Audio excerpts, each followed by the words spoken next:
ఫిబ్రవరి, మార్చి నెలలు అంటే సినిమాలకు మంచి సీజన్ కాదు అనుకునేవాళ్ళు. ఆ టైంలో ఎగ్జామ్స్ ఉండడము, పిల్లలంతా హడావిడిలో ఉండడం వల్ల ఈ సినిమాలు పెద్ద సినిమాలు వస్తే ఆ టైంలో ఇబ్బంది పడతాయని చాలామంది భావించేవాళ్ళు. కానీ ఇప్పుడు కంటెంటే ఫైనల్‌గా డిసైడ్ చేస్తుంది. ఆ కంటెంట్ కూడా చాలా వేగంగా ఆడియన్స్‌కి రీచ్ అవుతుంది. రకరకాల మాధ్యమాల ద్వారా సినిమాల రివ్యూలు తెలుస్తున్నాయి కాబట్టి కంటెంట్ బాగుందని తెలిస్తే సీజన్‌తో పని లేకుండా సినిమాలు చూస్తున్నారు జనం. అందుకే ఫిబ్రవరి, మార్చి నెలల్లో కూడా మంచి సినిమాలు వస్తా ఉన్నాయి. అయితే సమ్మర్‌కి మనకు పెద్ద ఏదైతే బిగ్గెస్ట్ సీజన్ అనుకునేది సమ్మర్‌కి ముందు మార్చి నెలలో ఒక పెద్ద శంఖారావంలాగా మొదలవుతది ఈ సినిమాలకు సంబంధించినటువంటి వార్. మరి ఈ సంవత్సరం మార్చిలో ఫస్ట్ వీక్‌లోనే ఒక ట్రయాంగిల్ ఫైట్ అయితే జరగబోతోంది. ఆ ఫైట్‌కి సంబంధించినటువంటి హీరోలెవరు?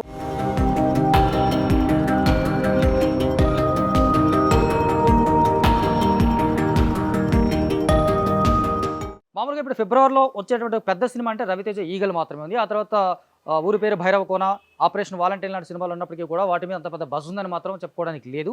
ఎందుకంటే ఇప్పటివరకు వాళ్ళు ప్రమోషనల్‌గా చేస్తున్నటువంటి యాక్టివిటీస్ ఏవి జనాలకు రీచ్ అవుతున్నాయా లేదనేది ప్రధానంగా అందరికీ తెలిసిన విషయమే. సో ఇక ఫిబ్రవరిలో 'ఈగల్' తర్వాత వచ్చేటువంటి పెద్ద సినిమాలు ఏంటి అంటే మార్చి ఫస్ట్ వీక్‌లో మార్చి 8న ఒక 3 సినిమాలు ఆడియన్స్ ముందుకు రాబోతున్నాయి. ఈ 3 కూడా ఒక different contents, different heroes, different image ఉన్న హీరోస్ సినిమాలు కావడం వల్ల ఒక రకమైనటువంటి క్యూరియాసిటీ ఇండస్ట్రీతో పాటు అటు ఆడియన్స్‌లోను, ఆ హీరోల ఫ్యాన్స్‌లో కూడా కనిపిస్తోంది. ఆ 3 సినిమాలేంటి? రామ్ నటించినటువంటి 'డబుల్ స్మార్ట్', గోపీచంద్ 'భీమా', అలాగే విశ్వక్సేన్ 'గ్యాంగ్స్ ఆఫ్ గోదావరి' సినిమాలు 3 ఒకే రోజు మార్చి 8న తలపడబోతా ఉన్నాయి. నిజానికి వీటిలో 'గ్యాంగ్స్ ఆఫ్ గోదావరి' అనే సినిమా నవంబర్ 7నే రిలీజ్ కావాలి. ఆ టైంలో ఆ సినిమాని 'నాని' సినిమా కోసం పోస్ట్‌పోన్ చేయించారు. ఆ టైంలో విశ్వక్సేన్ కూడా తన సినిమాను బలవంతంగా పోస్ట్‌పోన్ చేయించారని చెప్పేసి సోషల్ మీడియాలో ఒక పోస్ట్ పెట్టడం, అది కాస్త వైరల్ అవ్వడం, ఆ తర్వాత అతను కామ్ అయిపోవడం, తర్వాత కొత్త డేట్ అనౌన్స్ చేశారు. సో ఇటు ఈ 'డబుల్ స్మార్ట్' వచ్చేసి ఆల్రెడీ సూపర్ హిట్ అయినటువంటి 'ఇస్మార్ట్ శంకర్'కి సీక్వెల్‌గా వస్తున్నటువంటి సినిమా. పూరి జగన్నాథ్, రామ్ కాంబినేషన్‌లో రూపొందినటువంటి ఫస్ట్ పిక్చర్‌కి సీక్వెల్ కాబట్టి కొంత ఆసక్తిగా ఉంది. పూరి జగన్నాథ్‌కి చాలా డిజాస్టర్స్ తర్వాత వచ్చినటువంటి బ్లాక్ బస్టరు 'ఇస్మార్ట్ శంకర్'. ఆ తర్వాత మళ్ళీ తను ఒక ఫ్లాప్ చూసాడు, అది వేరే విషయం అయితే. ఇప్పుడు 'డబుల్ స్మార్ట్' అనేది ఈ కాంబినేషన్ మీద ఇటు రామ్ కూడా 'స్కందం' అంటే బిగ్గెస్ట్ డిజాస్టర్ తర్వాత ఈ సినిమాతో వస్తున్నాడు. సో ఇది ఈ కాంబినేషన్ మీద కొంత క్రేజ్ ఉంది. మణిశర్మ మ్యూజిక్ కానీ వీటి వల్ల కొంత అటు సంజయ్ దత్ విలన్‌గా నటించడం వల్ల ఈ సినిమా మీద కొంత ఆసక్తి అయితే ఉంది. కాకపోతే ఆడియన్స్ వరకు వచ్చేవరకు ఇప్పటివరకు ఈ సినిమాకి సంబంధించి ఒక టీజర్ గానీ లేదా సాంగ్ గానీ ఇలాంటి కంటెంట్ రాలేదు కాబట్టి అప్పుడే ఈ సినిమా ఎలా ఉండబోతుందో ఒక నిర్ధారణకు రావడం తొందరపాటు అవుతుంది. కానీ ఈ మార్చి 8న రిలీజ్ అయ్యే సినిమాలో ఖచ్చితంగా గట్టి పోటీ ఇచ్చే సినిమా అవుతుందని మాత్రం కొంతవరకు చెప్పొచ్చు. ఇక నెక్స్ట్ 'గోపీచంద్'. గోపీచంద్ చాలా కాలంగా ఒక హిట్ కోసం రకరకాల ప్రయత్నాలు చేస్తూ ఉన్నాడు. ఇమేజ్‌ని దాటి ప్రయత్నం చేశాడు. ఇమేజ్‌లో ఉండి చేశాడు. తనకి హిట్ ఇచ్చినటువంటి కామెడీ కంటెంట్ కూడా ట్రై చేశాడు. బట్ అతను ఎక్స్‌పెక్ట్ చేసినటువంటి ఒక బ్లాక్ బస్టర్ అయితే రావడం లేదు. ఇంకా చెప్తే సాలిడ్ హిట్ అని అతను చూసి చాలా కాలమైంది. మధ్యలో వచ్చినటువంటి 'సిటీ మారి' అనే సినిమా సూపర్ కొంతవరకు కమర్షియల్‌గా ఓకే అనిపించుకున్నప్పటికీ కూడా అది గోపీచంద్ ఇమేజ్‌కి తగ్గ హిట్ అయితే కాదు. అతని రేంజ్‌కి తగ్గ హిట్ అయితే కాదని చెప్పేసి ఖచ్చితంగా చెప్పొచ్చు. సో ఇప్పుడు గోపీచంద్ ఒక కన్నడ దర్శకుడు, ఏ హర్ష అని ఒక కన్నడ దర్శకుడితో సినిమా చేస్తున్నాడు ఇది. ఈ సినిమాకి సంబంధించినటువంటి కూడా ఇప్పుడు గోపీచంద్ లుక్ బాగా జనాలకు బాగా వెళ్ళిపోయింది. 'భీమా' అనే టైటిల్ బాగుంది.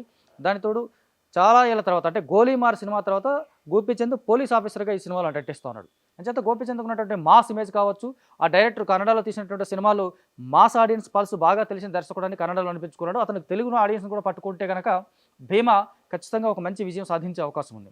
ఇక Vishwaksen 'gangs of Godavari' Krishna Chaitanya direct చేసినటువంటి ఈ సినిమా నుంచి వచ్చినటువంటి ఆల్రెడీ ఒక పాట పెద్ద హిట్ అయింది. టీజర్ ఆకట్టుకుంది. కాకపోతే కంటెంపరరీగా ఆ టైంలో వచ్చింది 'గ్యాంగ్స్ ఆఫ్ గోదావరి' అనేది కొంచెం 90s బ్యాక్‌డ్రాప్‌లో రూపొందినటువంటి పీరియాడికల్ సినిమా ఇది. ఈ సినిమాకి సంబంధించినటువంటి కూడా ఇప్పుడే ఒక 'సితారా' బ్యానర్‌లో రూపొందినటువంటి సినిమా ఇది. దీనికి సంబంధించి కొంతవరకు ఆసక్తి ఉంది.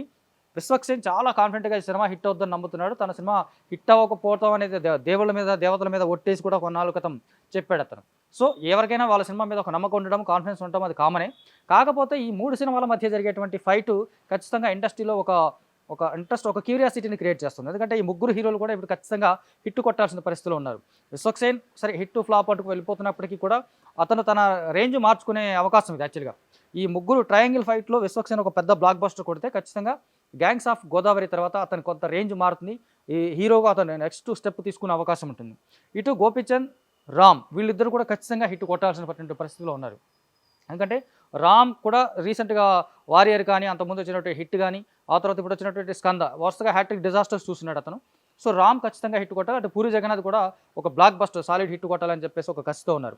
ఇటు గోపీచంద్ ఖచ్చితంగా హిట్ కొట్టకపోతే అతని మార్కెట్ ఇంకా పడిపోతుంది. అందుకోసం తను కూడా ఈసారి చాలా కాన్ఫిడెంట్‌గా ఉన్నట్టుగా కనిపిస్తూ ఉన్నాడు. అఫ్‌కోర్స్ ప్రతిసారి అతను కాన్ఫిడెంట్‌గానే కనిపిస్తున్నాడు కానీ అది బాక్స్ ఆఫీస్ దగ్గరకు వచ్చేసరికి కంప్లీట్‌గా ఫెయిల్ అయిపోతున్నాడు. సో ఓవరాల్‌గా చూసుకుంటే మార్చి 8న సమ్మర్ సినిమాలకి శంఖారావం అన్నట్టుగా జరగబోతున్నటువంటి ట్రయాంగిల్ ఫైట్‌లో విన్నర్ ఎవరు అనేది అటు ఆడియన్స్తో పాటు ఇండస్ట్రీలో కూడా చాలామంది ఈగర్గా ఎదురు చూస్తున్నారు. మరి ఎవరు అవుతారనేది మీరు మీ కామెంట్స్లో పెట్టి చూడండి.